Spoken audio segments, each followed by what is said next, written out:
श्रीमद् भागवत गीता और जिंदगी। प्रस्तुति 19। अध्याय 2। हे कृष्ण, कुछ तो बोलो। श्लोक संख्या 8। भावार्थ। क्योंकि पृथ्वी पर निष्कंटक समृद्ध राज्य को तथा देवताओं के स्वामित्व को पाकर भी मैं ऐसा कोई उपाय नहीं देखता जो कि मेरी इंद्रियों को सुखाने वाले इस शोक को दूर कर सके। अपने को कृष्ण की शरण में समर्पित करते हुए अर्जुन बहुत अधीर हो उठा। उससे अपने हृदय की पीड़ा कृष्ण से कहीं नहीं जा रही थी। अर्जुन की यह मन स्थिति कृष्ण से छुपी न थी। वे अर्जुन की पीड़ा का अनुभव कर पा रहे थे। उन्हें स्पष्ट दिख रहा था कि उनके मित्र के हृदय की पीड़ा ने उसके हाथ पैर शिथिल कर दिए हैं।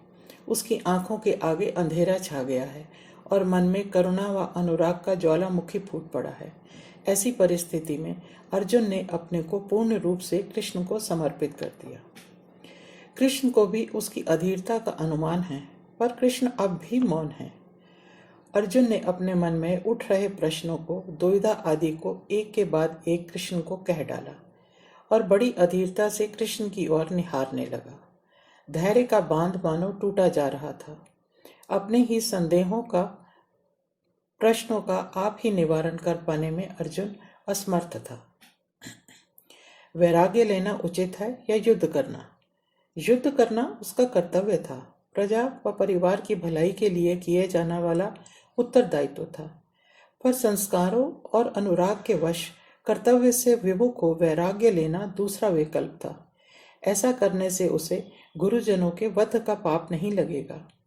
युद्ध करके उसे स्वर्ग या नर्क जो भी मिले वो उसके परिजनों के सामने तुच्छ ही होगा। स्वामी चिन्मयानंद जी ने कहा है, according to the tradition of Vedanta, Vyasa the father of Vedanta has brought air in his masterpiece a disciple who is seeking a life of cultural perfection, godly and divine, with perfect and complete detachment from the sensuous urges natural to all undeveloped animal man. The urgency felt by Arjun, as is evident from his own words, may be considered as amounting to the burning aspiration for liberating himself from the limitation of a mortal. Shri Krishna के कहे अनुसार यदि अर्जुन युद्ध कर विजय प्राप्त कर भी लेता है तो भी उसके मन के दुख तो जीवन भर रहेगा।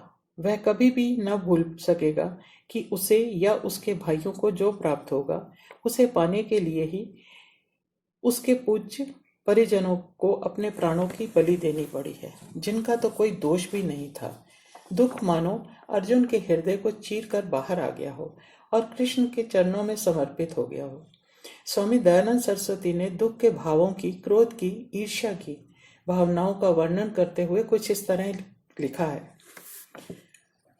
In fact, only the sad becomes sad. No one suddenly becomes sad. Just the angry become the angry. The sad become sad. If you are already angry inside, all that required is a reason to become angry. Similarly, the jealous become jealous and lonely become lonely. Therefore, these feelings indicate that there is a problem already underneath. Krishna क्रोध, ईर्ष्या, द्वेष आदि भावनाओं से बहुत परे थे, इसलिए युद्ध भूमि में शांत चित्त थे। अर्जुन अपने परिवार सहित वर्षों से शारीरिक और मानसिक रूप से प्रताड़ित होने के कारण दुखी थे। कुरुक्षेत्र में उनका दुख उभर कर सामने आ गया। इस परिस्थिति को हम आत्मा और परमात्मा के बीच की कड़ी भी मान सकते हैं। यहाँ आत्मा का परमात्मा के समक्ष प्रत्यक्ष समर्पण देखा जा सकता है। यह युद्ध अहंकार और धर्म के बीच देखा जा सकता है और अन्याय एवं अन्याय के बीच भी देखा जा सकता है। जब परिस्थितियां विपरीत हो जाती हैं और समझौते की भावना नहीं रहती तो फिर युद्ध जैसे कठोर निर्णय लेने पड़ जाते हैं। कृष्ण ने भी निष्पक्ष रहकर इस युद्ध को रोकने का भरकस प्रयास किया, पर अहंकार का अंधकार बहुत गहरा होता है। कोई आंख से अंधा था, किसी ने आंखों पर पट्टी बांध रखी थी, तो कोई अहंकार में अंधा था। युद्ध करूं या ना करूं, अर्जुन के मन में दुविधा थी। जब मन में ऐसी स्थिति उत्पन्न हो जाती है तो विवेक का सहारा लेना बहुत आवश्यक हो जाता है। पर अर्जुन के मन की दुविधा साधारण नहीं है। एक और धर्म की रक्षा करनी है। तिल तिल कर बिखरते राज्य को, समाज को अधर्म की आड़ में हो रही यातनाओं से बचाना है। बढ़ते हुए आतंक को, स्वार्थ को फैलने से रोकना है। पर अपने इस लक्ष्य को प्राप्त करने के लिए जिन महानुभावों को मारकर आगे बढ़ना है वो तो दोषी भी नहीं है, युद्ध के समर्थक भी नहीं है। बुराई का अंत करने के लिए क्या यह आवश्यक है कि वो उन लोगों का भी वध कर दे जो उसके ही विचारों के पक्षधर हैं? पर प्रत्यक्ष रूप में वे कर्तव्यबद्ध तो विपक्ष में खड़े हैं।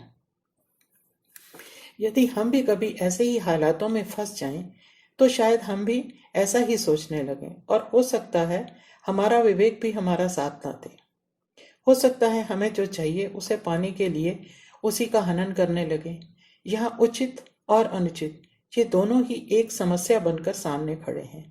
ऐसी ही परिस्थितियों में विवेक साथ छोड़ देता है, सोचने की शक्ति शून्य हो जाती है। इसलिए हम स्पष्ट देख पा रहे हैं कि अर्जुन का विवेक भी शून्य हो गया है। वो मधुसूदन के समक्ष निशस्त्र हो घुटने टेक देता है। अर्जुन की प्रार्थना उसके मन की अंतर्ध्वनि है। वह पूर्ण रूप से कृष्ण को समर्पित है। कृष्ण ही अब उसका एकमात्र सहारा है। वे ही हैं जो उसे उचित और अनुचित का भेद बता सकते हैं। मोह और अनुराग में फंसे कृष्ण के हृदय की वेदना को अब कृष्ण ही समझ सकते हैं। अर्जुन श्री कृष्ण से अनुरोध करता है, प्रार्थना करता है कि वे उसे शिष्य के रूप में स्वीकार करें। यहाँ एक बात ध्यान देने योग्य है, वो है अर्जुन और कृष्ण के बीच का रिश्ता। क्या यह पारिवारिक है? एक वीर का दूसरे वीर के प्रति मोह है, या कोई दो पवित्र आत्माओं का एक दूसरे के प्रति आकर्षण है? फिर अज्ञान और ज्ञान के बीच, विवेक और दुविधा के बीच, या दो मित्रों के बीच सच्चे अनुराग का प्रतीक, या फिर धर्म अधर्म के बीच फंसे काल चक्र को सही दिशा दिखाने का कारण मात्र है? ये है क्या? और यहाँ कुरुक्षेत्र में कृष्ण अर्जुन के सारथी बने खड़े हैं। ऐसे में जब अर्जुन ने अपने को कृष्ण के चरणों में समर्पित किया तो कृष्ण ने भी उसकी मनोव्यथा को भली भांति समझा और परखा। वो यह कहकर अपना पीछा नहीं छुड़ाते कि वो तो इस युद्ध में एक सारथी की भूमिका निभाने आए हैं।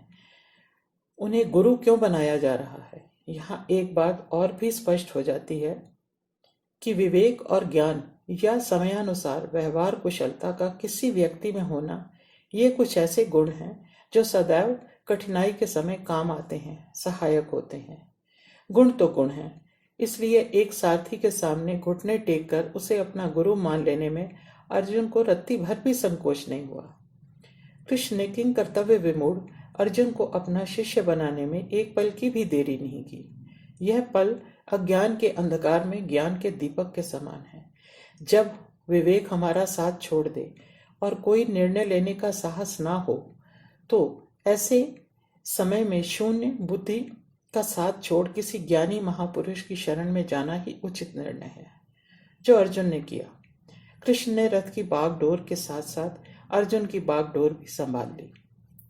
यह प्रसंग भगवान और भक्त के बीच का संबंध है, और यही गुरु और शिष्य के बीच का भी संबंध है। यही माता पिता और संतान के बीच का संबंध है, और यही एक मित्र और दूसरे मित्र के बीच का भी संबंध है, जहाँ एक दूसरे की अंतरात्मा की आवाज को अनसुना नहीं किया जा सकता, जहाँ धैर्य की चरम सीमा देखने को मिलती है, जहाँ जीवन एक दूसरे के लिए निछावर कर देने में कोई दुविधा नहीं होती। यहाँ भी शरणागत मित्र का दुख कृष्ण भली भांति समझ रहे हैं। धन्यवाद। नीरा भसीन।